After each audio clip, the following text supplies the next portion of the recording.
नमस्कार, मैं रेखा top news Haryana में आपका स्वागत है। डालते हैं आज के बुलेटिन पर एक नजर। पिछले दिनों पीलूखेड़ा मंडी में मिले कोरोना पॉजिटिव व्यक्ति की पीजीआई में जांच के दौरान मौत हो गई। सीएमओ डॉक्टर जय भगवान जाटा ने बताया कि कोरोना के अलावा दूसरी बीमारियां भी इस मौत का कारण बनी है। ये जो है 61 वर्ष के व्यक्ति थे जो पीलूखेड़ा मंडी से बिलोंग करते थे। तो इनका जो 29 तारीख को हमने सैंपल लिया था और इनकी 31 मई को रिपोर्ट आई थी जो पॉजिटिव थी। और इनको जो है डायबिटीज़, कोरोनरी आर्टरी डिजीज़ व क्रोनिक किडनी डिजीज़ भी थी और इनका डायलिसिस का इलाज चल रहा था।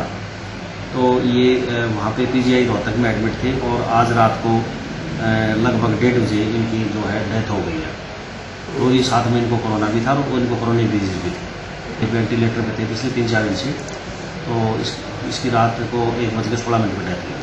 सर इस अंतिम संस्कार इनका वहाँ पे, जैसे मेरी अभी वहाँ के डॉक्टरों से बात हुई है, तो रोहतक में ही इसका अंतिम संस्कार किया जाएगा। जो पॉजिटिव केस हैं कोविड हॉस्पिटल के, उनका संस्कार रोहतक ही कर रहे हैं। भाजपा के जिला प्रधान अमरपाल राणा ने एक प्रेस कॉन्फ्रेंस में कहा कि प्रधानमंत्री मोदी ने अपनी दूसरी पारी का 1 वर्ष सफलतापूर्वक पूरा कर लिया है, जिसमें उन्होंने कई समस्याओं का गंभीरता से समाधान किया तो चाइना को उसकी औकात दिखा दी है।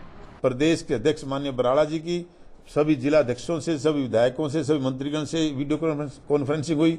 उसके बाद जिले की कॉन्फ्रेंसिंग वीडियो, हमारे मंडल के अध्यक्ष, उस जिले के विधायक, जिले के प्रदेश कार्य समिति के लोग, सभी पदाधिकारियों से, चेयरमैन उनसे हुई और मंडल अध्यक्षों ने आगे अपने शक्तिन्द्र प्रमुख और बूथ सत्र तक वो वीडियो कॉन्फ्रेंसिंग के माध्यम से ये बातें पहुंचाई। और उसके बावजूद भी ये 5 प्रकार का हमने संपर्क करना है।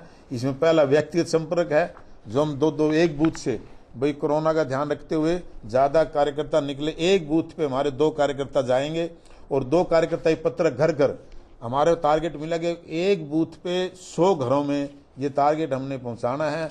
और दूसरी दोबार से उस बूथ पे 25-25 का व्हाट्सएप ग्रुप बनाकर उसके माध्यम से यानी डिजिटल संपर्क ये हमने करना है। और एक हमने उसके बाद आपस में समाज के माध्यम से भी उनको आगे पहुंचाना है।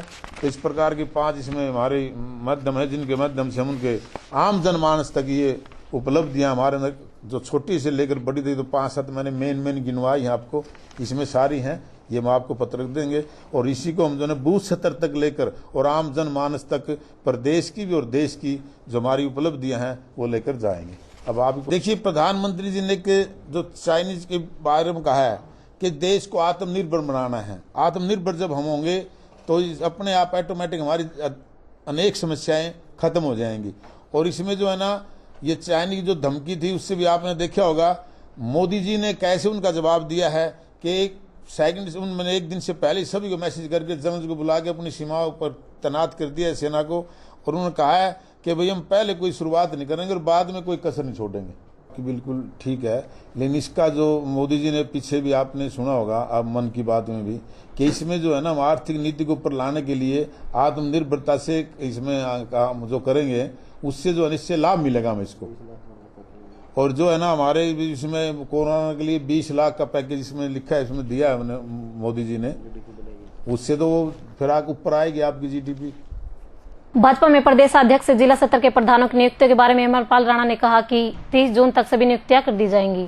शीर्ष नेतृत्व का काम है और शीर्ष नेतृत्व के हिसाब से वो होना तो है, समय तो हमारा हो चुका है, काल तो पीछे, लेकिन किन्हीं कारणों से आगे हो रहे। तो अभी जल्दी जून तक ही सारा जिलाध्यक्ष भी और प्रदेश अध्यक्ष का भी जल्दी इसका डिक्लेयर हो जाएगा। नहीं, जिलाध्यक्ष का तो मैंने पहले भी कहा है कि भाई ये तो संगठन ने सो देखना है।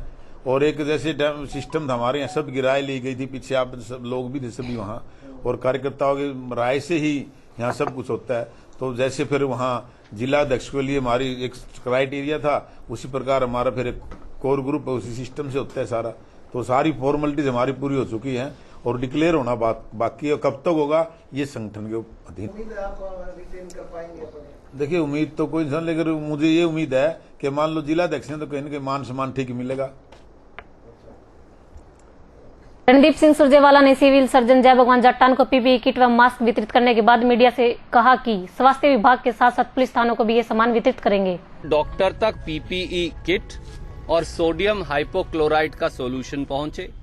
जितने प्राइवेट अस्पताल हैं, कोरोना का मरीज वहां भी आ सकता है, वहां तक भी डॉक्टरों तक पीपीई किट्स पहुंचे, सोडियम हाइपोक्लोराइड का सोल्यूशन N95 मास्क पहुंचे। उनके साथ साथ जितने क्लिनिक्स हैं प्राइवेट डॉक्टर साहिबान के, हमने उनसे बात की, जो उपलब्ध था वहां तक कि उनके पास भी PPE kit, sodium hypochlorite solution और N95 मास्क पहुंचे। ये कोई व्यक्तिगत मेरा एफर्ट नहीं, ये हमारे सब साथियों का सामूहिक एक एफर्ट है, एक बीड़ा है कि सेवा के इस काम में कांग्रेस पार्टी अपने आप को जोड़े। इसके साथ साथ हमने ये प्रयास भी किया है, जो अब हम करेंगे, कि जो हमारे पत्रकार साथी हैं और जो थानों में पुलिसकर्मी लगे हुए हैं, लाइन में नहीं थानों में, तो उन तक भी हम N95 मास्क पहुंचाने का प्रयास कर रहे हैं। तो जिस जिस शहर में जाते हैं वहां हम जो पत्रकार साथी हैं इलेक्ट्रॉनिक और प्रिंट मीडिया के, और उनके साथ साथ जो थानों में कर्मी लगे हैं वहां तक भी N95 मास्क पहुंचा रहे हैं। ये भी प्रयास करेंगे कि चार्ली टोर्नेडो मशीन को लाकर सोडियम हाइपोक्लोराइड का स्प्रे, यहाँ नगर पालिका के बहुत सारे हमारे म्युनिसिपल कमिश्नर साहिबान मौजूद हैं, उनका ये हुक्म आया है कि वो चार्ली टोर्नेडो मशीन जो नरवाना, कैथल, कलायत, पुंडरी और बाकी सारे इलाके गुला चीका में चली है, अब उसे जींद में भी लेकर आना है। तो बहुत जल्द अगले हफ्ते के अंदर अंदर तक चार्ली टोर्नेडो मशीन का स्प्रे भी कांग्रेस पार्टी की ओर से हमारे साथी जींद में करेंगे। ये छोटा सा एक राम सेतु में जैसे गिलहरी का हिस्सा था, वो हमारा हिस्सा है। कल ये एक छोटी सी हिस्सेदारी है कोरोना महामारी से इस जंग में। मैं आपको शहर बता देता हूं।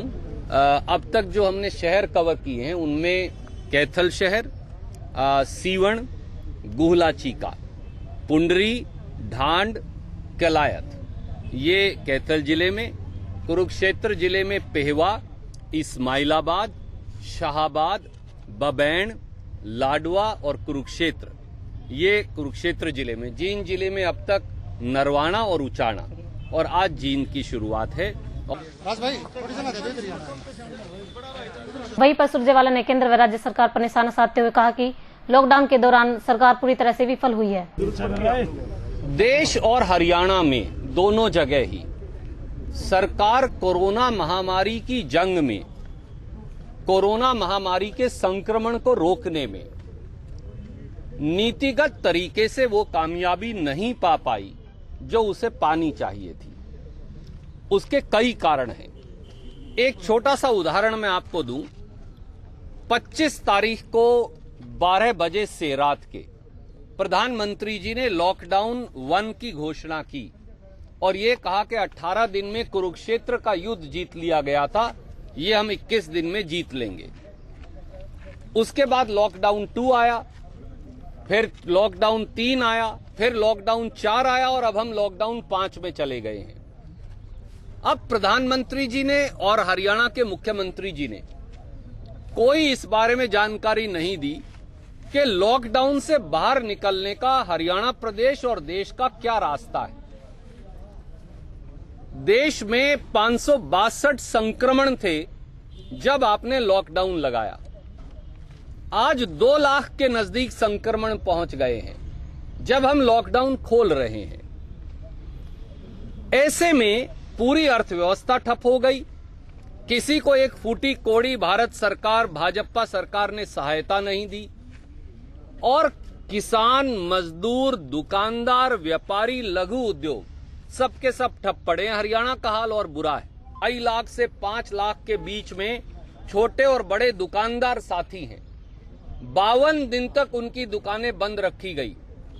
ना उनके किराए में छूट मिली, ना उनके वाणिज्यिक बिजली के बिलों में छूट मिली, ना उनके कारिंदों की तनख्वाह में छूट मिली। 200 करोड़ रुपया खट्टर साहब ने कोरोना फंड का जबरदस्ती वसूल लिया।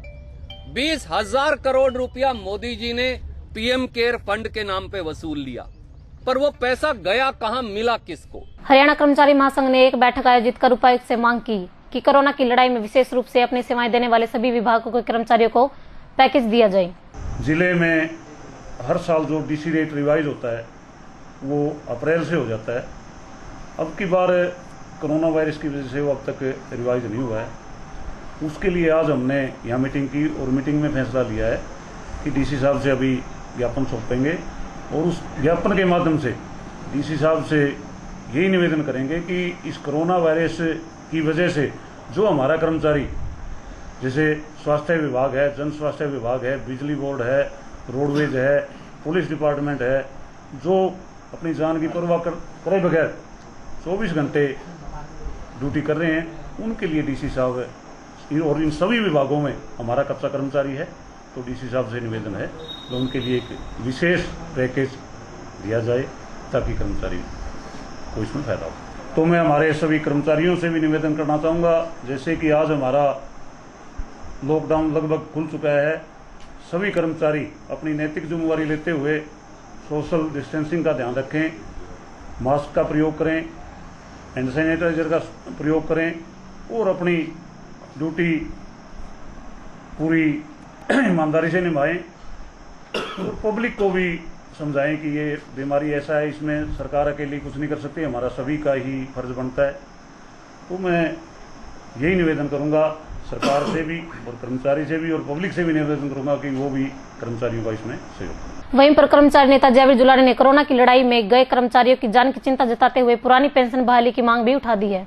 जो भी सभी विभागों के जो कर्मचारी आपातकालीन स्थिति में लॉकडाउन के दौरान अपना ड्यूटी का फर्ज निभा रहे हैं, उनको सरकार द्वारा जो बीमा पॉलिसी दी जा रही है सभी की कवरेज की जाए, क्योंकि हमारे पुलिस कर्मचारी साथी कल भी एक्सपायर हुए हैं।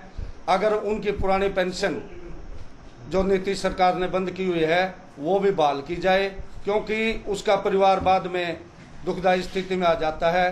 कर्मचारी अपनी जो ड्यूटी है और अपना जो फर्ज है बड़ी सही ढंग से निभा रहे हैं। हमारी सरकार से बार बार यही प्रार्थना करते हैं कि ये पुरानी पेंशन नीति है जो बहाल की जाए और कच्चे कर्मचारियों का जो डीसी रेट है, आज डीसी साहब से विज्ञापन देने जा रहे हैं हम, वो भी सभी विभागों के कर्मचारियों के अच्छी बढ़ोतरी की जाए। बाद में मीटिंग तय करके जो राज्य कार्यकारिणी की मीटिंग होगी उसमें ये बातें रखी जाएगी और उसके बाद जो भी राज्य कार्यकारिणी की मीटिंग में आंदोलन की किसी भी प्रकार की घोषणा की जाएगी, क्योंकि अब तो आपातकाल की स्थिति है और इसमें हमारा फर्ज नहीं बनता कि हमें सरकार के खिलाफ जाएं। लेकिन सब कुछ जब सामान्य हो जाएगा उसके बाद हरियाणा कर्मचारी महासंघ सरकार के साथ आंदोलन की घोषणा भी करेगा। टॉप न्यूज हरियाणा बुलेटिन में इतना ही। आगे की ताजा घटनाओं के लिए देखते रहिए टॉप न्यूज हरियाणा। चैनल को लाइक करें, शेयर करें एंड सब्सक्राइब करें। धन्यवाद।